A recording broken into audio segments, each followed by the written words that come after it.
Hey everybody, let's translate some interesting sentences. চলো আমরা কয়েকটা ইন্টারেস্টিং সেন্টেন্সের ইংরেজি অনুবাদ শিখি এবং সেই সাথে বেশ কয়েকটা কোশ্চেন্স তোমাদের জন্য আছে। 3টে কোশ্চেন আছে যেগুলো তোমরা আনসার করতে পারো এবং সেটা কমেন্ট বক্সে লিখতে পারো। এটা অবশ্যই ইন্টারেস্টিং হবে। এই সেন্টেন্সটা দেখো, এটা তোমারই কাজ, এটা তোমারই কাজ। যদি বলা হতো এটা তোমার কাজ তাহলে কোনো প্রবলেম ছিল না, ইট ইজ ইয়োর ওয়ার্ক। কিন্তু বলা হচ্ছে তোমারই কাজ, তোমার উপর জোর দেওয়া হয়েছে, জোর দিয়ে বলা হয়েছে। এরকম ক্ষেত্রে আমরা ট্রান্সলেট কিভাবে করব?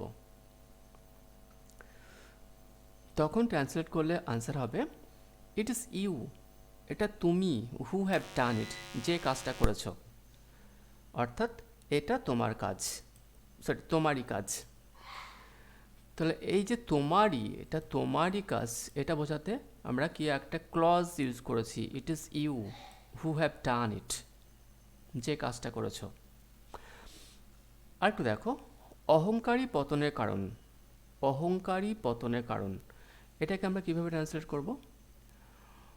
অহংকার, এখানে দেখো অহংকারের উপর জোর দেওয়া হয়েছে, বলা হয়েছে কি অহংকার ই, এখানেও ই যোগ করা হয়েছে, অহংকার ই। তো এই ক্ষেত্রে আমরা কিভাবে করব? আগেটা যেমন তোমারই, তখন ইট ইজ ইউ করেছি, এবার বলা হচ্ছে অহংকারী, এরকম ক্ষেত্রেও আমরা ইট ইজ ইউজ করতে পারি, ইট ইজ প্রাইড, এটা অহংকার। যদি শুধু বলা হতো অহংকার পতনের কারণ, তাহলে আমরা কি আনসার করতাম?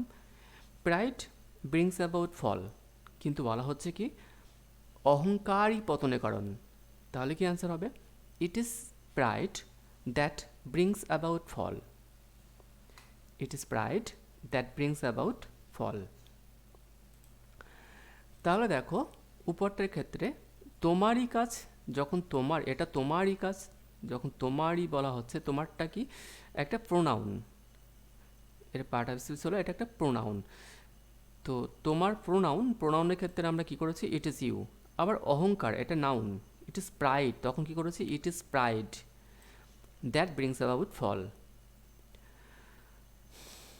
আমরা এই যে ইট ইজ ইউজ করছি, ইন্ট্রোডাক্টরি ইউজ করছি, এটা খেয়াল রাখবে। সাধারণত নাউন এবং প্রোনাউনের উপর যখন এরকম জোর দিয়ে বলা হচ্ছে তখন আমরা এটা করব। আরও কয়েকটা উদাহরণ দেখি। অর্থই অনর্থের মূল, কিসের উপর জোর দেওয়া হয়েছে? অর্থের উপর জোর দেওয়া হয়েছে, বলা হচ্ছে অর্থই, অর্থ না, বলা হচ্ছে অর্থই। এখানে অর্থ প্লাস হস্য ইকার, অর্থই। তো এক্ষেত্রে কী হবে? ঠিক আগেটার মতো, ইট ইজ মানি, অর্থই। এবার ইট ইজ মানি, এবার যেটা অনর্থমূল, it is money which is at the root of all evils. It is money, এটা অর্থ, which is at the root of all evils, যেটা সমস্ত রকম এভিলস বা অনর্থের মূল। তুমি যত নষ্টের গোড়া, এখানে দেখো আবার তুমিই বলা হয়েছে, তুমির উপর জোর দেওয়া হয়েছে, তুমি, তুমি প্লাস হস্যইকার। তো এইখানে কি হবে? It is you, it is you who is at the root of all mistakes. মানে তুমি, এটা তুমি যে সকল রকম ভুলগুলো করেছো। মিস্টেক্স করতে পারি, মিসচিপ করতে পারি। তাহলে it is you who is at the root of all mistakes বা অল মিসচিপ।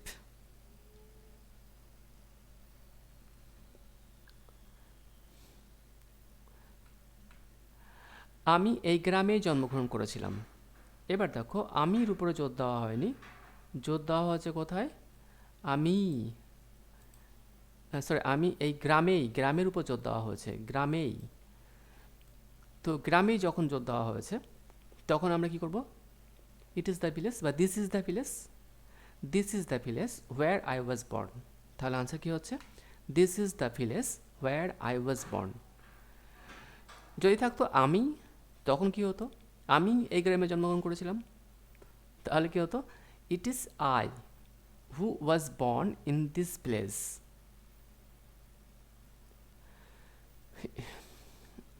একটা দেখো, আমি এই ভিক্ষুকটিকে এই রাস্তায় দেখেছিলাম। কার উপর জোর দিয়ে বলা হচ্ছে? এখানে একটা নাউনের উপর বলা হচ্ছে জোর দিয়ে, যে ভিক্ষুকটিকেই, ভিক্ষুকটি প্লাস হস্যইকার, ভিক্ষুকটিকেই। তো এখন এখন এটাকে ট্রান্সলেট করলে কি হবে?